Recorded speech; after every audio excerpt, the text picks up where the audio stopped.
Un saludo muy cordial, mis hermanos y hermanas. ¿Cómo están hoy? Bien. Muy bien, ¿verdad que sí? Bienvenidos y bienvenidas. Estamos contentos de que estén aquí con nosotros. Estamos ya en la recta final. Hoy vamos a estudiar Apocalipsis 17, que es una síntesis en realidad de todo lo que hemos estudiado hasta ahora. Ahora sí estamos preparados para entender Apocalipsis 17. Antes de comenzar, queremos tener una palabra de oración, como siempre tenemos, así que les invito a inclinar sus rostros conmigo con reverencia y vamos a pedir la bendición del Señor. Padre Celestial, vamos a estudiar una profecía compleja, pero una profecía magnífica. Y es una profecía que necesitamos especialmente tu ayuda para comprenderla. Por eso venimos a ti pidiendo sabiduría, porque tú has dicho que si nos falta podemos pedirla. Así que pedimos que estés presente con nosotros y que podamos comprender esta profecía, la relevancia que tiene para nosotros hoy en día en estos últimos días de la historia. Gracias, Padre, por la promesa de tu presencia. Sabemos que estarás, porque te lo pedimos en el nombre precioso de tu Hijo, Cristo Jesús. Amén. Ayer introdujimos el tema cuando hablamos del hecho de que el libro de Apocalipsis habla en símbolos. Y si queremos entender un pasaje como Apocalipsis 17, necesitamos estudiar cada una de las partes individuales, cada uno de los símbolos. Y entonces cuando entendemos los símbolos, los juntamos para ver el cuadro total. Así que lo que vamos a hacer es analizar el simbolismo que encontramos en el capítulo 17. La visión que recibió Juan en Apocalipsis 17 le fue dada por uno de los ángeles que derramó una de las 7 postreras plagas. Vamos a leer eso en Apocalipsis 17 y el versículo 1. Dice allí en Apocalipsis 17:1, vino entonces uno de los 7 ángeles que tenían las 7 copas y habló conmigo diciéndome, ven acá y te mostraré la sentencia contra la gran ramera, la que está sentada sobre muchas aguas. Ahora, ustedes notan en este versículo que uno de los ángeles que derramó las plagas regresa para hablar con Juan. ¿Cuántos ángeles derramaron plagas en el capítulo 16, el capítulo anterior? 7. 7 ángeles derramaron plagas. Ahora, la pregunta clave es, ¿cuál de los 7 volvió aquí para hablar con Juan? Porque dice que es uno de los 7, pero no dice cuál. Ahora, queremos descubrir cuál es el ángel que regresa. Lo podemos saber por el contenido. Vamos a ver la respuesta a esta pregunta. ¿Cuál de los 7 ángeles que derramaron las copas en Apocalipsis 16 regresa en el capítulo 17 para hablar con Juan? Aquí está la respuesta. Juan vio a la ramera de Apocalipsis 17 sentada sobre muchas aguas. Y en su frente se hallaba escrito el nombre, ¿qué cosa? Misterio, Babilonia la Grande. Así que el nombre que tiene la ramera es ¿qué cosa? Babilonia. Muy importante eso. Ahora también se nos dice que la gran ciudad reina sobre los reyes de la tierra. Es decir, la ramera y la ciudad son expresiones intercambiables. La ramera es una ciudad, en otras palabras, es un poder político. Ramera enfatiza su aspecto religioso, la ciudad es una entidad política. Es más, en el griego la palabra ciudad es polis, que es muy interesante, de ahí viene nuestra palabra política. Así que Apocalipsis 18 presenta a Babilonia desde una perspectiva política, mientras que Apocalipsis 17 la presenta desde una perspectiva religiosa. Ahora, nos dimos cuenta que la ramera se llama Babilonia y está sentada sobre ¿qué? Sobre muchas aguas. Ahora, yo pregunto, ¿sobre cuáles aguas estaba sentada la Babilonia antigua? Estaba sentada sobre el río Éufrates, ¿correcto? Así que tenemos a la ramera sentada sobre muchas aguas, su nombre es Babilonia, y necesitamos saber cuál de los 7 ángeles viene a hablar con Juan. No es difícil saber cuál es. Lo que tenemos que hacer es ir a descubrir cuál ángel habla del Éufrates. ¿Cuál de los ángeles habla del Éufrates? Porque la ramera está sentada sobre muchas aguas, se le llama Babilonia y Babilonia estaba sentada sobre el Éufrates. Y si volvemos al capítulo 16, vamos a descubrir que la plaga que habla del Éufrates es la plaga número 6, donde dice que el Éufrates se seca. Así que el ángel de Apocalipsis 17 está regresando para explicar especialmente la sexta plaga de Apocalipsis, el capítulo 16. ¿Está claro ese punto? Muy importante ese punto. El ángel que regresa es el sexto ángel que derramó la sexta copa sobre el río Éufrates, porque en el capítulo 17 está la ramera, se llama Babilonia, está sobre muchas aguas, y las muchas aguas de Babilonia eran el río Éufrates. Ahora vamos a hablar un poco de la ramera. La ramera es la protagonista o la actora principal de Apocalipsis, el capítulo 17. Ella se sienta sobre las aguas, se sienta sobre el dragón y se sienta sobre los montes o las cabezas. Y ustedes, ¿cómo puede estar sentada en las tres cosas? Ya vamos a ver, hay una explicación para eso. Ella le da su vino fermentado a las naciones. Ella derrama la sangre de los santos. Ella ejerce dominio sobre las naciones. Y eventualmente los reyes de la tierra la aborrecen a ella. Es decir, la actora principal en Apocalipsis 17, la estrella, podríamos decir, de Apocalipsis 17, de este drama, es la ramera. Así que necesitamos entender qué representa la ramera, la actora principal de esta profecía. En Ezequiel 16, 15 y 16, se nos explica que cuando el pueblo de Israel fornicó con las naciones, se convirtió en ramera. Noten lo que dice Ezequiel 16 y los versículos 15 y 16. Dice Dios en cuanto a Israel: pero confiaste en tu hermosura y te prostituiste a causa de tu renombre y derramaste esa palabra está en Apocalipsis, ¿verdad? Derramaste tus fornicaciones a cuantos pasaron, suya eras. Y tomaste de tus vestidos y te hiciste diversos lugares altos y fornicaste sobre ellos. Cosa semejante nunca había sucedido ni sucederá jamás. Así que cuando el pueblo de Israel se relacionó con otras naciones y adoptó sus prácticas paganas, se dice que fornicó o adulteró, porque abandonó a su único esposo, que era Dios. Ahora, la hermana White confirma esto. En el Conflicto de los Siglos, página 431 en nuestro material está esta cita. Dice, en el capítulo 17 del Apocalipsis, Babilonia está simbolizada por una mujer, figura que se emplea en la Biblia para representar una iglesia, siendo una mujer virtuosa, símbolo de una iglesia pura, y una mujer vil de una iglesia ¿qué? De una iglesia apóstata. Así que en Apocalipsis 17 la ramera representa una iglesia ¿qué? Apóstata. Ahora quiero hacer una aclaración. La ramera de Apocalipsis 17 en Apocalipsis 17 se aplica primordialmente a Roma papal. Pero hubo reinos anteriores a donde la religión también controló esas naciones. Así que la ramera en Apocalipsis 17 está hablando de la última etapa de la ramera, que representa Roma papal. Pero antes de eso, la falsa religión dominó a otros poderes civiles antes de que lo hiciera el papado al final de la historia. Ahora hablemos de su fornicación, de la fornicación de la ramera.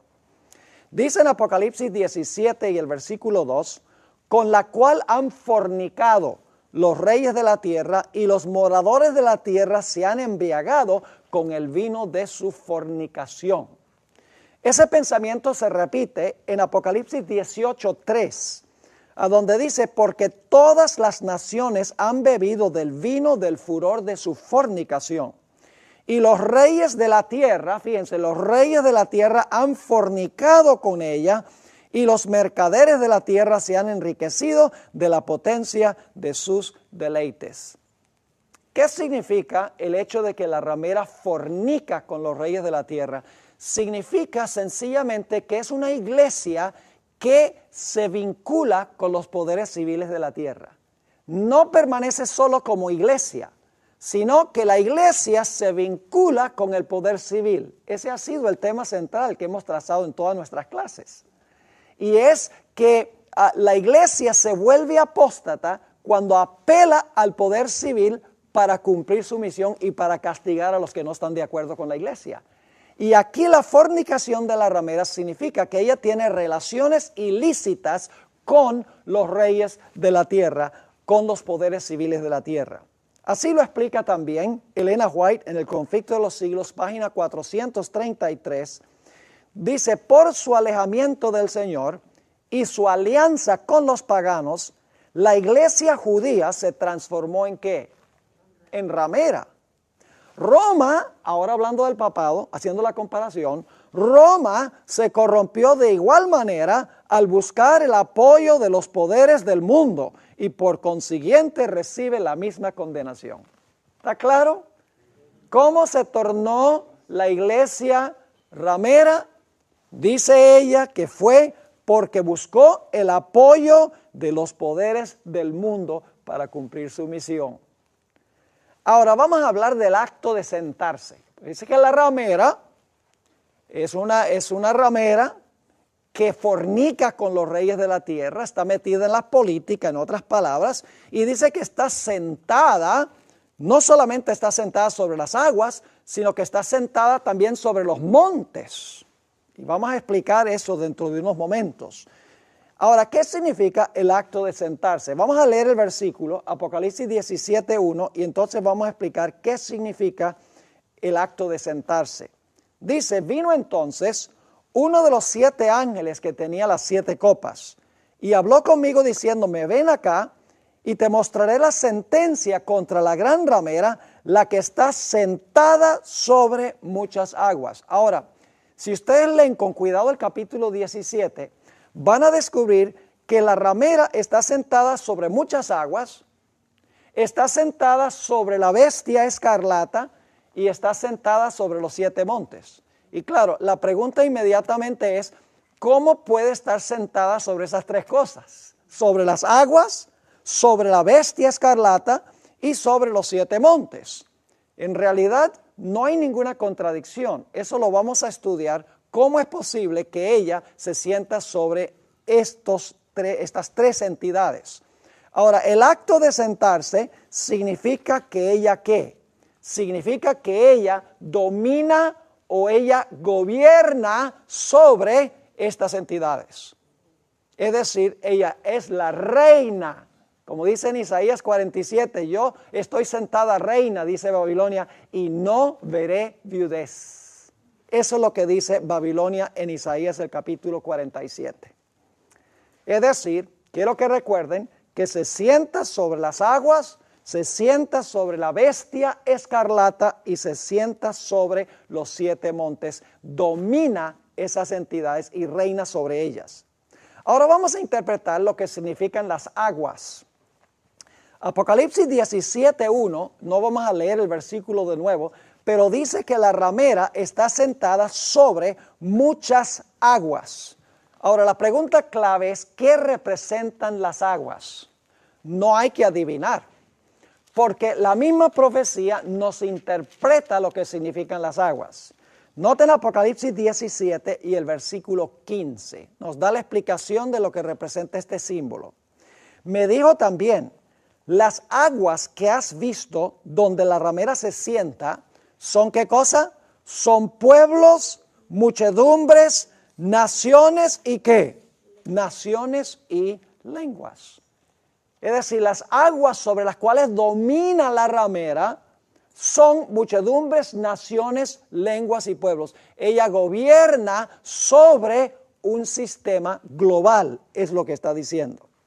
Ahora, quiero repasar muy brevemente lo que nosotros estudiamos en nuestro último tema aquí juntos. Y lo voy a hacer rápidamente porque ya lo estudiamos, pero es vital para entender lo que vamos a estudiar a continuación. Ustedes recuerdan que en Apocalipsis el capítulo 12, que dice que el dragón echó de su boca agua como un río para tratar de ahogar a la mujer. ¿Y eso sucedió por cuánto tiempo? 1260 años. Hacia el final de ese periodo, ¿qué sucedió con las aguas? Las aguas se secaron y cesó la persecución. Pero dice Apocalipsis 12:17 que el dragón va a perseguir de nuevo, porque dice, entonces el dragón se airó contra la mujer y se fue a hacer guerra contra el remanente de la simiente de ella. ¿Van a fluir las aguas de nuevo de la boca del dragón según Apocalipsis 12:17? Claro que sí. Luego estudiamos Apocalipsis 13. En Apocalipsis 13 tenemos una bestia. ¿Cuánto tiempo gobernó la bestia? 42 meses. ¿Es el mismo periodo? Persiguió a los santos por 42 meses. Pero ¿qué sucedió al final de ese periodo? Al final de ese periodo recibió una herida mortal y cesó la persecución, como cuando la tierra ayudó a la mujer. ¿Es ese el final de la bestia? No, porque dice que su herida de muerte será sanada y volverá ¿a qué? Volverá a perseguir. ¿Ven la secuencia? También estudiamos Daniel 11. Recuerdan que por días el rey del norte perseguía al pueblo de Dios, lo castigaba con fuego, con encarcelamiento, con la espada, con despojo de bienes durante días, que entendemos como 1260 días. Pero al final de ese tiempo, en el tiempo del fin, que es 1798, el rey del sur, Francia, se acorneó contra él y lo atacó y le dio la herida mortal. Pero luego dice que a este poder se le sana la herida y dice que sobrepuja e inunda. Es decir, las aguas están nuevamente ¿qué? Las aguas están nuevamente fluyendo. Ahora, Apocalipsis el capítulo 17 está describiendo el momento cuando las aguas van a volver a fluir después de la herida mortal. Es decir, Apocalipsis 17 nos está llevando a nuestra época, al periodo cuando esta bestia tiene una herida mortal y está a punto de comenzar a fluir el agua, otra vez el agua de persecución. Porque las aguas están fluyendo, según Apocalipsis 17, porque la ramera está sentada sobre muchas aguas. ¿Me están entendiendo el punto? Durante los 1260 años hay un diluvio, ¿sí o no? Las aguas fluyen para perseguir al pueblo de Dios. En 1798, según todas estas profecías, ¿qué sucede? Las aguas de persecución se secan y estamos en ese periodo donde no hay persecución ahora. Pero luego la herida mortal se sana, el dragón se vuelve a airar, el rey del norte sobrepuja e inunda y las aguas vuelven ¿a qué? Las aguas vuelven a fluir. ¿Pero van a fluir para siempre cuando se sane la herida mortal? No. La Biblia dice que las aguas del Éufrates se van a secar. Las aguas de Babilonia se van a secar. Las muchedumbres se le van a volcar en contra. En Apocalipsis 16 dice que las aguas se van a secar, pero en Apocalipsis 17 dice que los reyes con quienes ella fornicaba, sobre los cuales ella gobernaba, se le van a volcar en contra, que tiene que ver con el secamiento de las aguas. Las muchedumbres y los reyes le van a retirar su apoyo, en otras palabras. Es decir, las aguas de persecución van a fluir de nuevo, la herida mortal se va a sanar, el dragón se va a irar contra la mujer, el rey del norte va a inundar y sobrepujar, pero no va a ser para siempre, porque Dios va a secar las aguas. Las muchedumbres le van a retirar su apoyo y los reyes de la tierra también le van a retirar su apoyo y las aguas se secarán de una vez por todas. ¿Les quedó claro ese punto? Es vital para entender esta profecía. Ahora vamos a mirar el nombre de la ramera.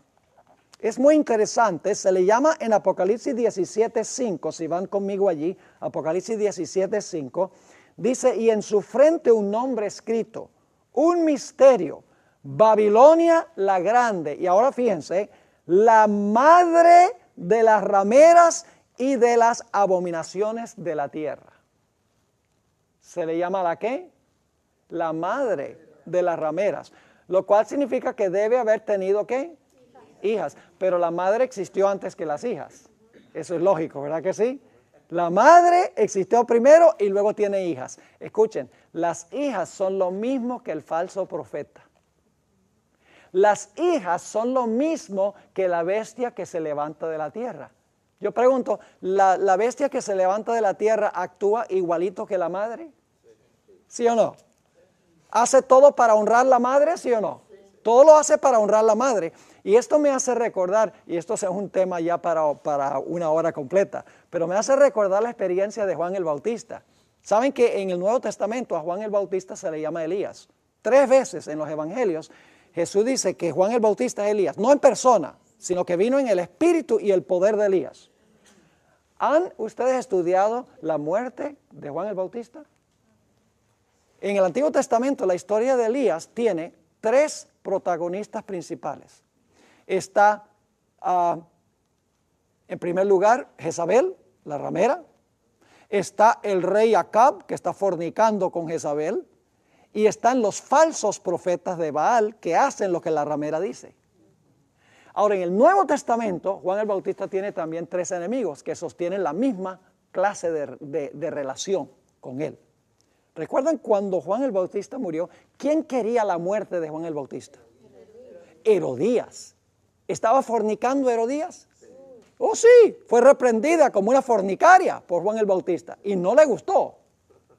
Estaba fornicando con el rey. Ella quería matar a Juan, pero no podía. ¿Verdad que no podía? Necesitaba ¿qué? Que la hija le ayudara. Salomé. Y entonces le dijo a la hija, mira, la imagen de la madre, sanguinaria igual que la madre. Porque le dice a la hija, mira, pide en un plato la cabeza de Juan el Bautista. Y la hija hace lo que dice la madre. Esa es la relación que va a sostener el protestantismo con la iglesia romana. Es una ilustración de lo que va a suceder. Y claro, tendríamos que tomar 1 hora nada más para estudiar la historia de Elías, otra hora para estudiar la historia de Juan el Bautista, otra hora para el Elías que fue en exilio durante los 1260 años y otra hora para el Elías de los últimos días. Porque en realidad la historia de Elías está muy prevalente dentro del libro de Daniel y del libro de Apocalipsis, pero no disponemos del tiempo para eso. Así que las hijas representan ¿qué cosa? Las sectas protestantes que hacen lo que dice la madre. Yo pregunto a la bestia con cuernos de cordero, ¿hace lo que dice la mamá? Claro. Manda a todos a adorar ¿a quién? A la madre. Manda a todos que adoren la imagen ¿de quién? De la madre. Que imponga la marca ¿de quién? De la madre. Todo lo que hace, lo hace en presencia de la madre, dice, es decir, el protestantismo apóstata que nació de la madre en el siglo XVI y nunca logró deshacerse de algunas de las prácticas y doctrinas erróneas, se han tornado también en rameras de la madre porque reflejan muchas de las mismas enseñanzas que tiene la madre. La sierva del Señor nos dice en el Conflicto de los Siglos, página 433, se dice que Babilonia es madre de las rameras. Sus hijas deben simbolizar las iglesias que se atienen a sus doctrinas y tradiciones y siguen su ejemplo, sacrificando la verdad y la aprobación de Dios para formar alianza ilícita con el mundo. Más claro no canta un gallo a las 3 de la mañana. Increíble, pero cierto. Ahora fíjense, la hija de Herodías era igual a la madre. Imagínense, la madre le dice, mira, pide en un plato la cabeza de Juan el Bautista. Oiga, si era una hija diferente que la mamá, dice, pero mamá, ¿cómo tú me mandas a decir eso? Pero cuando la mamá dice, pide la cabeza, ok mamá, como tú digas. Era igualita a la madre, sanguinaria. Un reflejo de la madre, una imagen de la madre. Era la hija. Ahora, quiero que vayamos a donde Elena G. de White claramente expresa lo que está trazando la profecía de Apocalipsis el capítulo 17.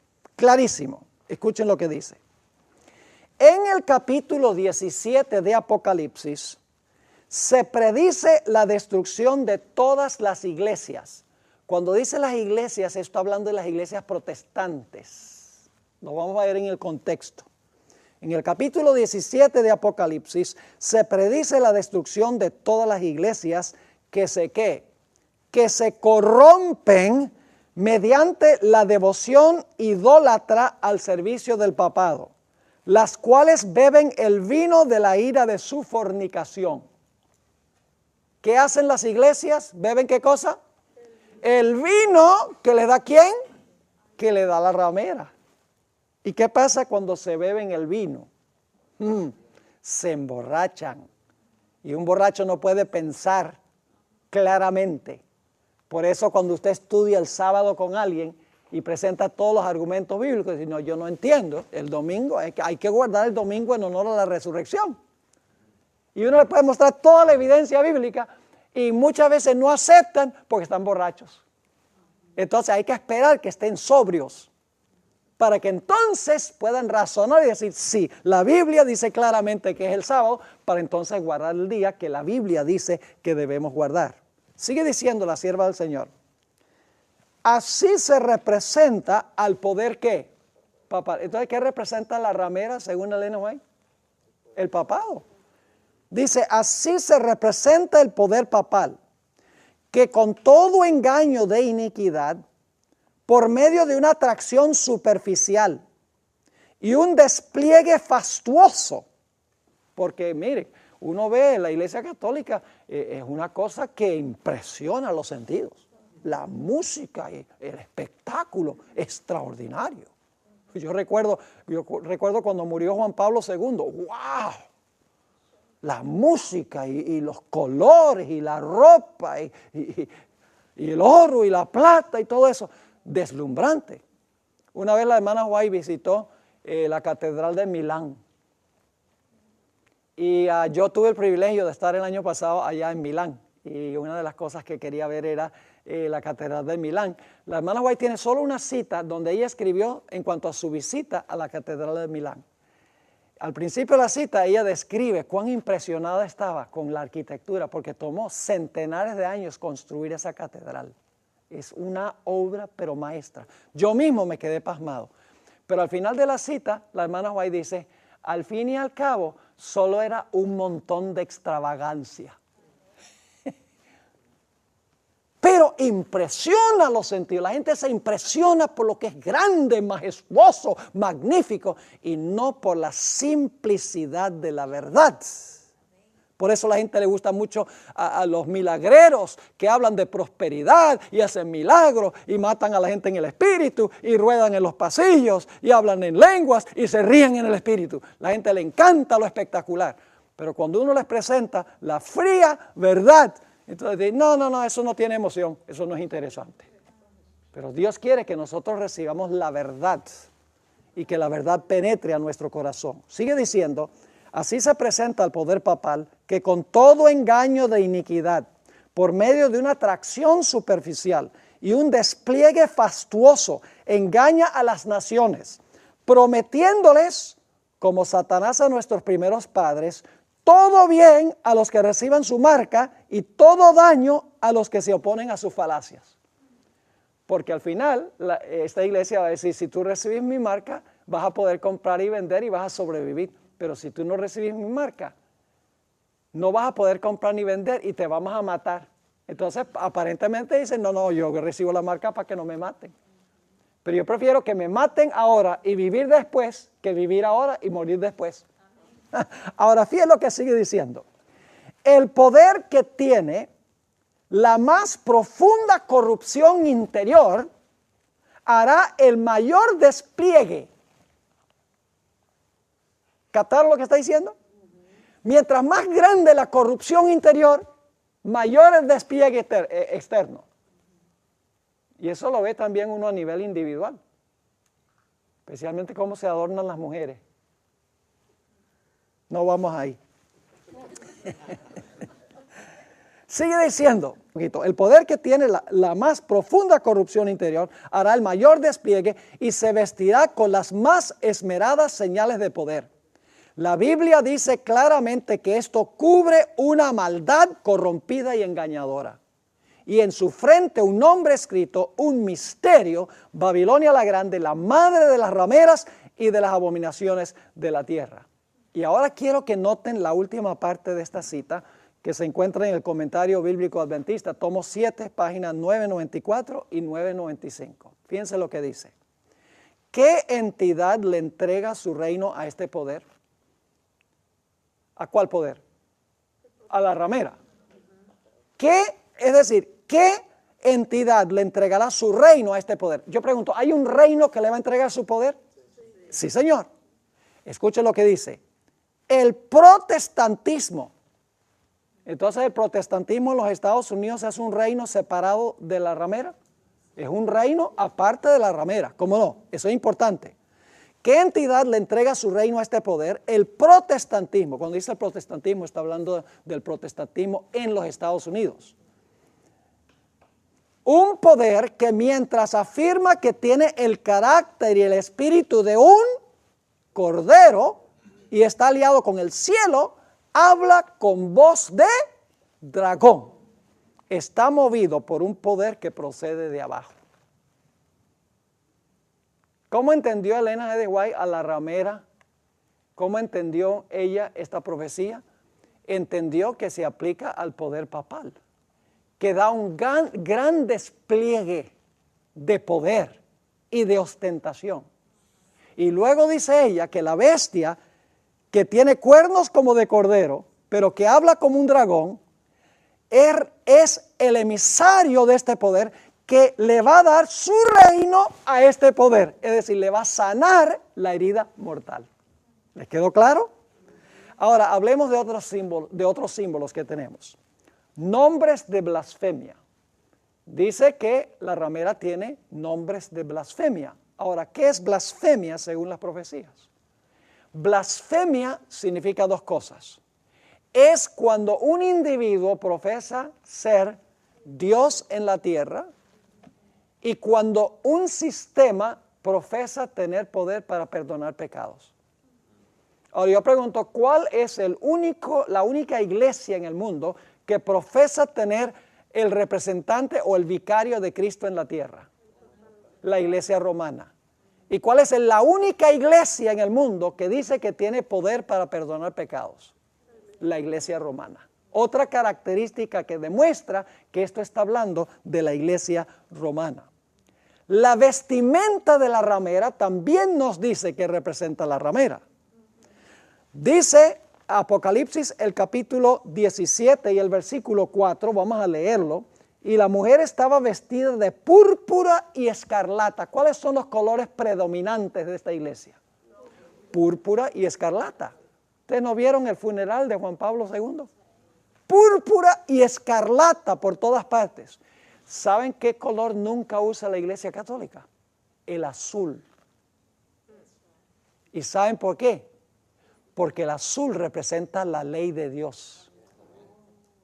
En el libro de Números, el capítulo 15, dice que el azul, dice, ponte una orla azul en la parte de abajo de tus mantos que representa la ley para que no olvides la ley de Dios.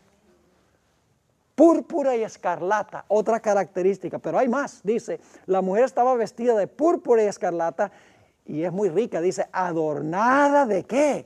De oro, de piedras preciosas y de perlas. ¿Caracteriza eso a la iglesia romana? Claro que sí. Y tenía en su mano un cáliz de oro lleno de abominaciones y de la inmundicia de su fornicación. La hermana White, comentando sobre la vestimenta de la ramera, dice lo siguiente en el Conflicto de los Siglos, página 432 y 433. La púrpura y la escarlata, el oro y las piedras preciosas y las perlas pintan un cuadro vívido de la magnificencia y la pompa más que reales de que hacía gala la arrogante sede romana. Todas las características de la ramera apuntan hacia Roma, Ahora, la ramera tiene una copa de vino. Tiene una copa y dentro de la copa tiene ¿qué? Tiene vino. Ahora, ¿qué representa el vino? ¿Saben? Por mucho tiempo yo luché con esto. Porque cuando yo encontré aquí que ella tenía una copa llena de vino, yo dije, bueno, para saber qué representa el vino, voy a buscar en otras partes de la Biblia para ver qué representa el vino. Pero busqué en otras partes de la Biblia y encontré que el vino significa vino, literal. Entonces yo dije, ¿cómo puedo entender qué representa el vino que tiene esta copa? Y un día estaba estudiando esta profecía y de repente se prendió una luz y dije, ya tengo la respuesta. Vamos a anotar dónde está la respuesta de este asunto. Apocalipsis 17 y vamos a anotar el versículo 4.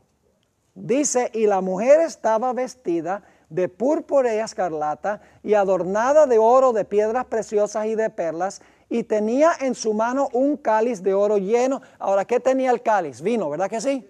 Tiene el vino, pero noten qué es el vino. Dice, un cáliz de oro lleno de abominaciones y la inmundicia de su fornicación. ¿Qué es el vino? Sus abominaciones. Entonces yo dije, lo que tengo que buscar es la palabra abominación para saber qué es lo que tiene la copa. Ahora, noten, la Biblia dice, ¿qué es abominación? La Biblia dice que abominación es hacer ídolos e inclinarse a ellos. Deuteronomio 7, 25 y 26. ¿La iglesia romana hace eso? Deuteronomio 18, 9 al 13 dice que abominación es tratar de comunicarse con los muertos. ¿La iglesia romana le ora a los muertos? ¿Le ora a la Virgen María? ¿Ora por los muertos y a los muertos? Claro que sí. ¿Cree que el alma del hombre es inmortal, la iglesia romana? La Biblia lo llama abominación. Proverbios 28, 9 dice que el que quita su oído para no oír la ley, eso es abominación. La iglesia romana jugó un jueguito con la ley de Dios, procuró cambiar la ley de Dios. Claro que sí. La Biblia dice en Ezequiel 23, 35 al 45 que adulterio espiritual es abominación.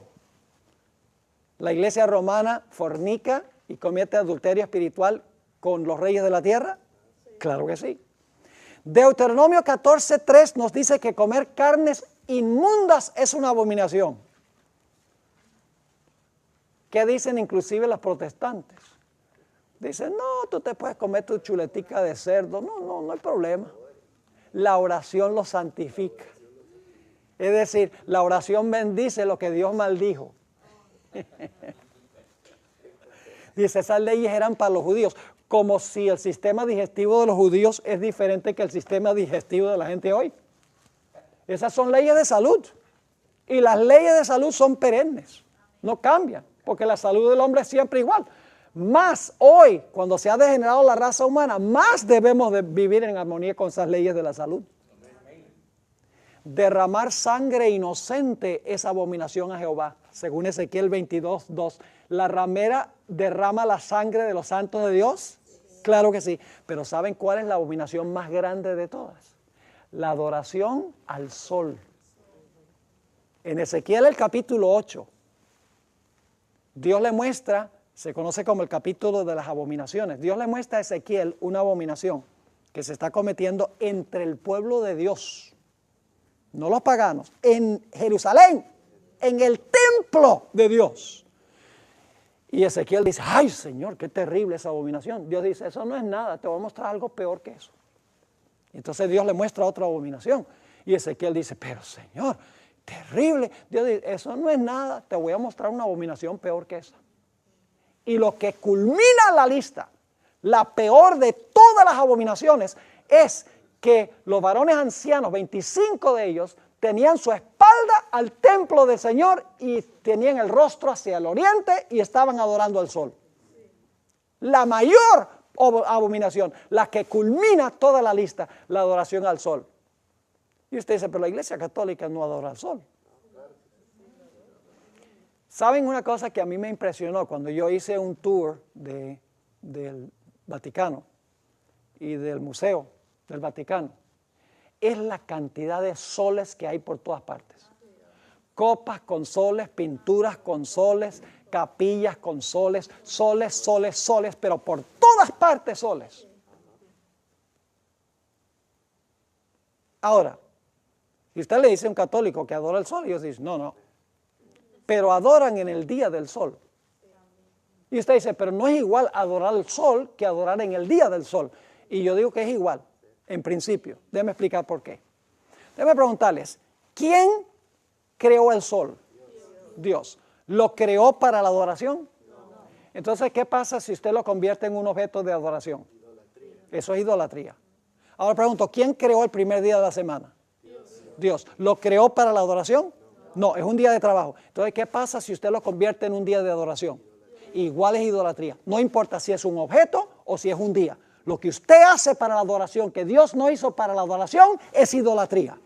¿Están conmigo? Al final de la historia, el diablo es demasiado inteligente. Él sabe que la gente en un mundo civilizado no se va a inclinar para adorar el orbe celestial.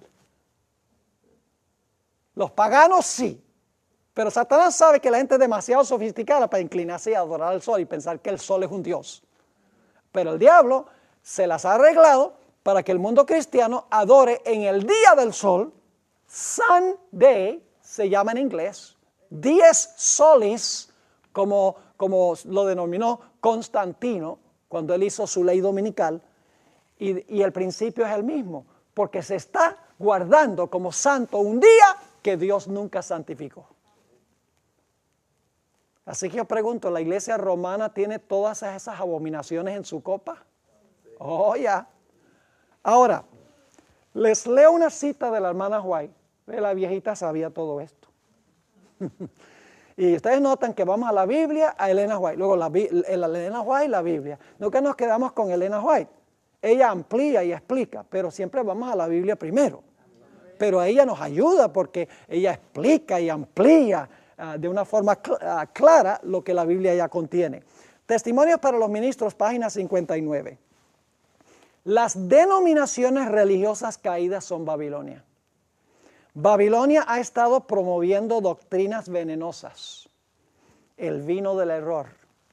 ¿Qué representa el vino? El error, exactamente, doctrinas falsas. Sigue diciendo, este vino de error se compone de falsas doctrinas, tales como la inmortalidad natural del alma, el tormento eterno de los malos, la negación de la preexistencia de Cristo antes de su nacimiento en Belén, que muchos teólogos católicos hoy niegan eso, y el defender y exaltar el primer día de la semana por encima del día santo de Dios. Estos errores y otros similares, fíjese, solamente una muestra, la que ella está mencionando. Dice, estos errores y otros similares son presentados al mundo por las diversas iglesias. Y así se cumple el pasaje que dice, porque todas las gentes han bebido del vino del furor de su fornicación. ¿Y por qué se llama el vino del furor? Escuchen bien. Dice, un furor es lo que producen falsas doctrinas. Y cuando los reyes y presidentes, ¿a quién es que les da el vino? ¿La ramera? Se lo da a los reyes y presidentes para que ellos no puedan pensar claramente y puedan hacer lo que ella dice. Dice, un furor es lo que producen falsas doctrinas, y cuando los reyes y presidentes beben de este vino, del furor de su fornicación, resultan movidos por la ira contra aquellos que no estarán de acuerdo con las herejías falsas y satánicas que exaltan el descanso espurio e inducen a los hombres a pisotear el monumento conmemorativo de Dios. Porque los reyes y presidentes beben el vino de este sistema, están borrachos y por lo tanto se llenan de ira contra los que no hacen lo que este sistema dice. ¿Está claro? Hermanos y hermanas, por eso empezamos con Daniel 2, con la mezcla de hierro y el barro. Esa es la profecía fundamental. Todas las otras profecías demuestran que lo más terrible es unir la iglesia con el Estado. Por eso nuestros gobernantes en Estados Unidos necesitan escuchar esta serie. Para que no cometan el error, y hablo en serio, para que no cometan el error de permitir que la iglesia les dicte lo que deben hacer. Porque si lo permiten, algún día se le van a volcar en contra. Y no solamente se le van a volcar en contra, sino que van a estar perdidos. Y Dios quiere que los gobernantes sean salvos en su reino. Ahora vamos a encontrar más adelante que en el momento de la sexta plaga, las muchedumbres que se han bebido el vino y los reyes que se han bebido el vino, de repente van a quedar bien sobrios. Y las aguas sobre las cuales se sienta la ramera se le van a secar. Se van a despertar de su letargo. Y los reyes de la tierra que fornicaron con ella y que gozaron con ella, se van a despertar y van a decir, oh ramera, te aborrecemos. Y van a volcarse en contra de ella. Se les secan las aguas, las muchedumbres se le vuelcan en contra y los reyes de la tierra se le van a volcar en contra cuando se despierten de su borrachera. Y les digo una cosa, que cuando se despierten el guayabo va a ser grande. Yo no sé si ustedes usan esa palabra guayabo, pero es una palabra que usan en Colombia y Venezuela para describir una persona que está saliendo de la borrachera por la mañana, tiene dolor de cabeza terrible. El dolor de cabeza cuando se despierten va a ser bien grande. Ahora, la hermana White dice, ¿quién tiene la culpa de que el mundo se beba el vino? En los días de Cristo, ¿quiénes eran los primordiales culpables? Los líderes espirituales. ¿Y en la Edad Media? También. ¿Y hoy? Noten esta cita, Conflicto de los Siglos 4:39 y 4:40. Cuando se levantan maestros verdaderos para explicar la palabra de Dios, levántanse también hombres de saber, ministros que profesan comprender las Santas Escrituras para denunciar la sana doctrina como si fuera herejía, alejando así a los que buscan la verdad. Si el mundo no estuviese fatalmente embriagado con el vino de Babilonia, multitudes se convencerían y se convertirían por medio del conocimiento de las verdades claras y penetrantes de la palabra de Dios. Pero la fe religiosa aparece tan confusa y discordante que el pueblo no sabe qué creer ni qué aceptar como verdad. La iglesia es responsable del pecado de impenitencia del mundo. Se levantan ministros para decir que los que enseñan la verdad están enseñando herejía. Gracias a Dios vamos bien de tiempo. En todo este panorama, donde tenemos a la ramera, tenemos a las hijas de la ramera, tenemos a los reyes de la tierra, es una triple alianza, una trilogía apóstata. La iglesia romana, el protestantismo apóstata y los reyes de la tierra. Esa es la coalición, dominando a las muchedumbres. Pero en medio del mundo Dios tiene un pueblo fiel. Un remanente pequeño, pero fiel. Se le denomina de diferentes formas, como ustedes pueden ver aquí en este material. En Apocalipsis 12, el versículo 13 y el versículo 15 se le llama la mujer. La mujer pura, vestida del sol con la luna debajo de sus pies, con una corona de 12 estrellas. Es decir, se le presenta a los fieles de Dios como una mujer pura, en contraste con la ramera.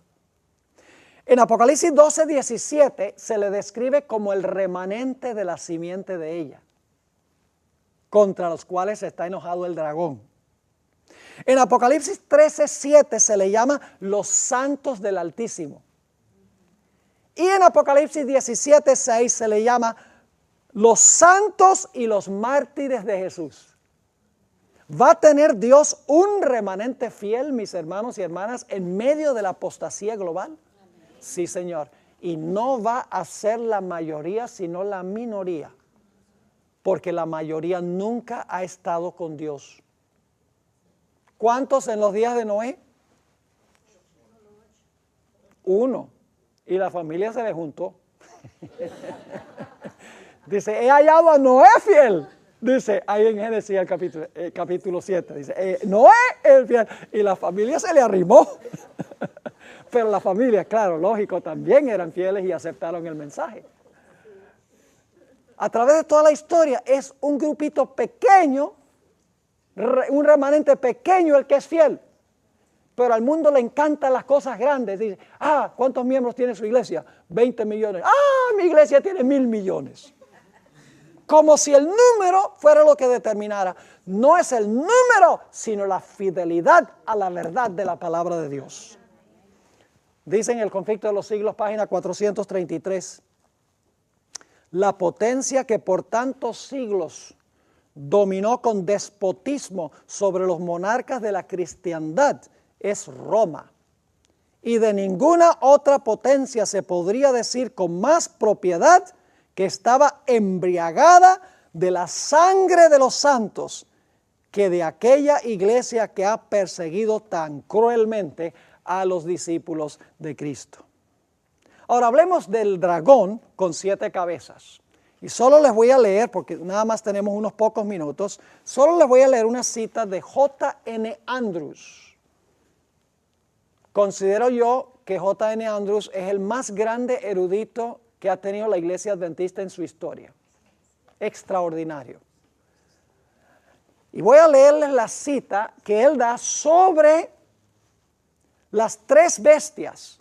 Apocalipsis 12 tiene un dragón de 7 cabezas, ¿sí o no? Apocalipsis 13 tiene una bestia con 7 cabezas. Y Apocalipsis 17 tiene una bestia escarlata con 7 cabezas. Ahora, fíjese cómo él explica estas 3 bestias con 7 cabezas. Las 7 cabezas representan 7 clases de gobiernos civiles que reinan en sucesión. ¿Captaron eso? No. 7 clases de gobiernos civiles que reinan en sucesión, uno después de otro. Estas 7 cabezas le pertenecen igualmente al dragón de Apocalipsis 12, a la bestia de Apocalipsis 13 y a la bestia de Apocalipsis 17. Esto demuestra con absoluta certeza que el dragón y estas 2 bestias representan el mismo poder, pero bajo diferentes cabezas. Pues no hay 3 grupos de 7 cabezas, sino más bien es evidente que las cabezas son formas sucesivas de su poder, cada una gobernando a su vez para luego darle cabida a la otra. Apocalipsis 17, 9 y 10 es la cita que él da. Ahora escuchen qué cronología da. El periodo de tiempo que abarca cada una parece ser el siguiente. El dragón antes de los 1260 años, el dragón que quería matar al niño, que sería Roma, ¿qué? Pagana. Luego dice, la bestia de Apocalipsis 13 durante ese periodo, durante los 1260 años.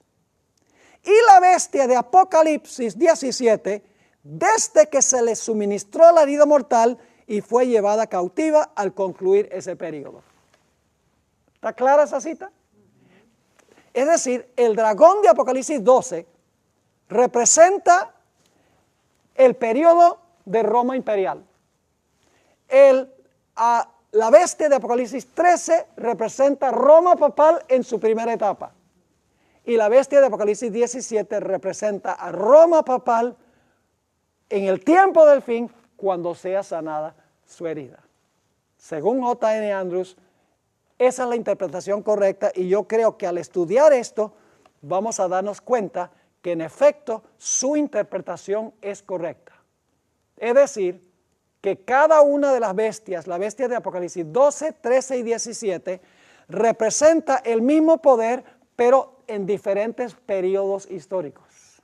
Roma, cuando quiso matar al niño; Roma, que persiguió durante los 1260 años; y Roma, como resucitará cuando se desane la herida mortal y fluyan las aguas de nuevo. Por eso vamos a encontrar que en Apocalipsis 17 dice que la bestia era y no es y será. Interesante, era y no es y será. Es decir, tiene esas tres etapas. Fue y no es y será. Y dice, no es aunque es. Ahora, eso lo vamos a estudiar en nuestro próximo segmento, en la última clase que vamos a tener en esta serie. Vamos a analizar ya estas tres bestias, cómo se relacionan estas bestias, y vamos a interpretar lo que significa el dragón o esta bestia escarlata en el marco cultural de aquella época, que es muy importante que comprendamos cómo ellos entenderían a este dragón.